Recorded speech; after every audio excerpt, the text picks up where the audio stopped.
Hello मित्रों, स्वागत है तमारू भारतीय किचन गुजराती में। तो आज हूँ तमारी साथे शेर करीश गुजराती खाटी मीठी दाळनी रेसिपी। आम तो बधाना घर में दाळ भात तो बनता ज होय छे, पण आज हूँ तमारी साथे जे अमारा घर में वर्षोथी दाळ भात बनता आवे छे, आज हूँ तमारी साथे ए रीत शेर करीश। अने हाँ, जो तमने मारी रेसिपीओ गमे छे अने हजी सुधी मारी चेनल ने सब्सक्राइब नथी करी तो मारी चेनल ने सब्सक्राइब करजो અને આવી જ નવી રેસિપીઓ માટે બાજુમાં આપેલા બેલ આઇકન પર ક્લિક કરજો, જેથી તમને મારી નવી આવનારી રેસિપીઓના નોટિફિકેશન મળતા રહે।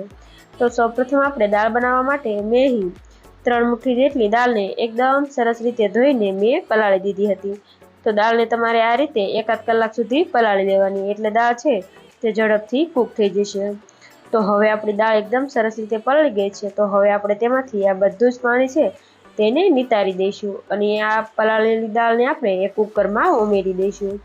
તો હું અહીં 3 વ્યક્તિઓ માટે દાળ બનાવી રહી છું, તો મેં 3 મુઠ્ઠી જેટલી દાળ લીધી છે। તો એ રીતે તમારે જે પ્રમાણે દાળ વધારે કે ઓછી બનાવી હોય એ પ્રમાણે તમારે દાળ ઉમેરી દેવાની। તો હવે આપણે દાળની અંદર એક મીડિયમ સાઇઝનું ટમેટું હોય તેને આપણે અડધું આ રીતે ઝીણું ઝીણું કટ કરીને એડ કરી દઈશું। આ રીતે જો આપણે ટમેટું દાળમાં એડ કરીને બાફીશું ને તો આપણી દાળ છે તે ખાવામાં વધારે ટેસ્ટી બનશે। તો આપણે અડધું ટમેટું આ રીતે ઉમેરી દઈએ। ત્યારબાદ હવે આપણે તીખાશ માટે એક મીડિયમ તીખું હોય તેવું લીલું મરચું લીધું છે, તો આપણે મરચાંને પણ આ રીતે કટ કરીને ઉમેરી દઈશું। તો આપણે આ દાળ ભાતની દાળ બાફતી વખતે આ રીતે જો અંદર જ ટમેટા, મરચાં, આદુ ઉમેરી આપણે દાળ બાફીશું ને તો આપણી દાળ વધારે ટેસ્ટી બનીને તૈયાર થશે। સાથે અડધા ઇંચ જેટલો આદુનો ટુકડો ખમણી લઈશું અને હવે આપણે તેની અંદર સ્વાદ પ્રમાણે મીઠું ઉમેરી દઈશું અને થોડી એવી હળદર ઉમેરી દઈશું, જેથી દાળનો બફાયા પછી કલર ખૂબ જ સરસ આવે। ત્યારબાદ હવે આપણે તેની અંદર પાણી ઉમેરી દઈશું। તો અહીં આપણે 1.5 ગ્લાસ જેટલું પાણી ઉમેરીશું, એટલે આપણી દાળ છે તે એકદમ સરસ રીતે બફાઈ જશે। અને હવે આપણે તેની અંદર 1 થી 1.5 ચમચી જેટલું આપણે તેલ એડ કરી દઈશું, જેથી આપણી દાળ છે તે બિલકુલ પણ ઉભરાશે નહીં। અને ત્યારબાદ હવે આપણે તેની અંદર 1 મુઠ્ઠી જેટલા શિંગદાણા એડ કરી દઈશું।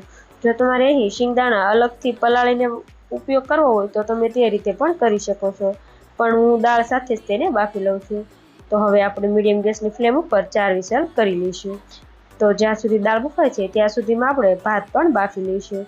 તો એના માટે મેં અહીં અડધી વાટકી જેટલા ભાતને મેં 20 મિનિટ સુધી પલાળી દીધા હતા। તો ભાતને પલળી ગયા છે એકદમ સરસ રીતે। તો હવે આપણે તેને એક તપેલીમાં એડ કરી દઈશું અને ત્યારબાદ હવે આપણે તેની અંદર 1 ગ્લાસ જેટલું પાણી ઉમેરી દઈશું અને સ્વાદ પ્રમાણે મીઠું ઉમેરી 1 ચમચી જેટલું આપણે તેલ એડ કરી દઈશું, જેથી ભાત બફાયા પછી એક દાણો ભાતનો છૂટો રહેશે। તો હવે આપણે મીડિયમ ગેસની ફ્લેમ ઉપર 4 થી 5 મિનિટ સુધી ભાતને બાફી લઈશું। તો 4 થી 5 મિનિટ જેટલો સમય થઈ જાય ત્યારબાદ તમે જોઈ શકો છો આપણા ભાત છે તે એકદમ સરસ એવા બફાઈ ગયા છે। તો હવે આપણે તેની અંદર અડધા લીંબુનો રસ નીચોવી દઈશું। આ રીતે જો આપણે ભાત બફાઈ જાય પછી આ રીતે આપણે જો લીંબુનો રસ એડ કરીશું ને તો આપણા ભાત છે તે ખાવામાં ખૂબ જ ટેસ્ટી લાગશે। તો હવે આપણે ભાતને એક કાણાવાળા વાસણમાં નિતારી લઈશું। તો તમે જોઈ શકો છો મેં ભાતને એકદમ સરસ રીતે નિતારી લીધો છે। હવે આપણી દાળ પણ એકદમ સરસ રીતે બફાઈ ગઈ છે। તો આપણે કુકરનું ઢાંકણ ખોલી લઈશું અને દાળને જોઈ લઈશું।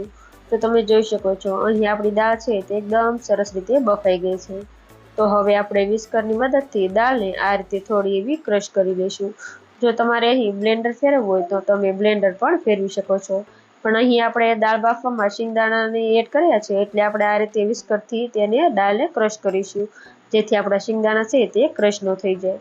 તો હવે આપણે જે અડધું ટમેટું બચ્યું હતું તેના પણ આ રીતે નાના નાના ટુકડા કરી આપણે દાળમાં એડ કરી દઈશું।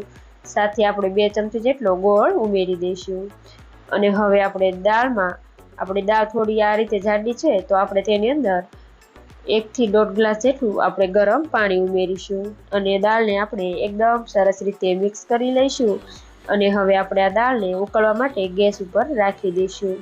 તો અહીં આપણે દાળને આ રીતે 1 થી 2 મિનિટ સુધી દાળને એકદમ સરસ રીતે ઉકાળી લેવાની, એટલે આપણા ટમેટા પણ એકદમ સરસ એવા સોફ્ટ થઈ જશે। તો આ રીતે આપણે ઉપરથી પણ થોડા એવા ટમેટા એડ કરી દેવાના, એટલે તેનો ટેસ્ટ ખૂબ જ સરસ લાગશે। તો અહીં આપણે આ મીડિયમ ગેસની ફ્લેમ રાખી દાળને 2 થી 3 મિનિટ સુધી આપણે આ રીતે ઉકાળવાની છે અને આ રીતે જે સાઈડમાં જે ફીણ વળે તેને આપણે ચમચાની મદદથી બહાર કાઢી લેવાના છે। તો આ રીતે તમે 2 થી 3 મિનિટ સુધી દાળને ઉકાળશો એટલે તેમાંથી બધા જ ફીણ છે તે ઉપર આવી જશે અને આપણે ચમચાની મદદથી બધા જ ફીણને બહાર કાઢી લઈશું। તો 1 થી 2 જ મિનિટમાં તમે જોઈ શકો છો આપણી દાળ છે તે એકદમ સરસ એવી ઉકળી ગઈ છે। તો હવે આપણે દાળને આ ગેસ ઉપર ઉકળવા દઈશું અને આપણે બીજા ગેસ ઉપર આપણે દાળનો વઘાર કરી લઈશું।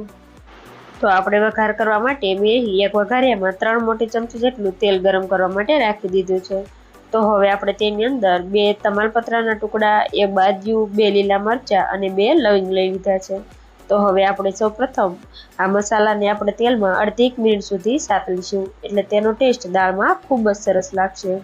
અને આ રીતે બધા જ મસાલા તેલમાં સતળાઈ જાય એટલે અડધી ચમચી જેટલી આપણે રાઈ ઉમેરી દઈશું અને રાઈ એકદમ સરસ એવી ફૂટી જાય એટલે હવે આપણે તેની અંદર અડધી ચમચી જેટલું આપણે જીરું એડ કરીશું। તો આ રીતે રાઈ ફૂટી જાય એટલે આપણી ગેસની ફ્લેમ છે તે બંધ કરી દેવાની છે, એટલે આપણા મસાલા છે તે બળી ન જાય। ત્યારબાદ થોડી એવી આપણે હિંગ ઉમેરી દઈશું અને તેની અંદર 4 થી 5 રંગ જેટલા આપણે મીઠા લીમડાના પાન એડ કરી દઈશું। ત્યારબાદ તેની અંદર આપણે થોડી એવી હળદર ઉમેરી દઈશું। જો આપણે વઘારમાં આ રીતે થોડી એવી હળદર ઉમેરીશું ને તો આપણી દાળનો કલર પણ ખૂબ જ સરસ લાગશે અને દાળનો ટેસ્ટ પણ ખૂબ જ સરસ આવશે। તો આ રીતે થોડી હળદર આપણે વઘારમાં જ એડ કરી દેવાની છે। તો હવે આપણે તૈયાર થયેલા વઘારને આપણે દાળની અંદર ઉમેરી દઈશું અને તેની ઉપર આપણે ઢાંકણ ઢાંકી દઈશું, જેથી આપણો વઘાર છે તે બહાર ન ઉડી જાય। તો હવે આપણે દાળને વઘાર સાથે એકદમ સરસ એવી મિક્સ કરી લઈશું અને દાળને આપણે વધુ 4 થી 5 મિનિટ સુધી ઉકળવા દઈશું, જેથી આપણો વઘાર છે તે દાળમાં સરસ એવો બેસી જશે। તો તમે જોઈ શકો છો આપણી દાળનો કલર એકદમ સરસ આવી ગયો છે। તો હવે આપણે દાળને વધુ 2 થી 3 મિનિટ સુધી ઉકાળી લઈશું। તો આ રીતે આપણે વચ્ચે વચ્ચે ચલાવતા જઈશું અને દાળને મીડિયમ ગેસની ફ્લેમ રાખી દાળને આપણે ઉકાળી લઈશું। અને હવે આપણે તેની અંદર 1 લીંબુનો રસ નીચોવી દઈશું, સાથે 1 મોટી ચમચી જેટલી અહીં આપણે ખાંડ પણ ઉમેરી દઈશું અને દાળને એકદમ સરસ રીતે મિક્સ કરી લઈશું। અહીં આપણે ગોળ અને ખાંડ બંનેનો ઉપયોગ કરવાનો છે, એટલે દાળનો ટેસ્ટ ખૂબ જ સરસ લાગશે। તો અહીં આપણી દાળ છે તે થોડી વધારે જાડી લાગે છે, તો હું તેની અંદર થોડું એવું વધારે પાણી એડ કરી દઈશ અને એકદમ સરસ રીતે મિક્સ કરી આપણે દાળને વધુ 1 મિનિટ સુધી ઉકાળી લઈશું। તો આપણી દાળ એકદમ સરસ રીતે ઉકળી જાય ત્યારબાદ હવે આપણે તેની અંદર અડધી ચમચી જેટલું ધાણા જીરું અને દાળને તમારે અહીં ટેસ્ટ કરી લેવાની। તો મને દાળ થોડી મોળી લાગે છે તો હું તેની અંદર થોડું એવું મીઠું પણ એડ કરી દઈશ, સાથે આપણે થોડું એવું કશ્મીરી લાલ મરચું પાવડર એડ કરી દઈશું, જેથી દાળનો કલર ખૂબ જ સરસ આવી જશે। તો દાળને આપણે એકદમ સરસ રીતે મિક્સ કરી લઈશું અને હવે તમે જોઈ શકો છો દાળને ઉકળતા 4 થી 5 મિનિટ જેટલો સમય થઈ ગયો છે।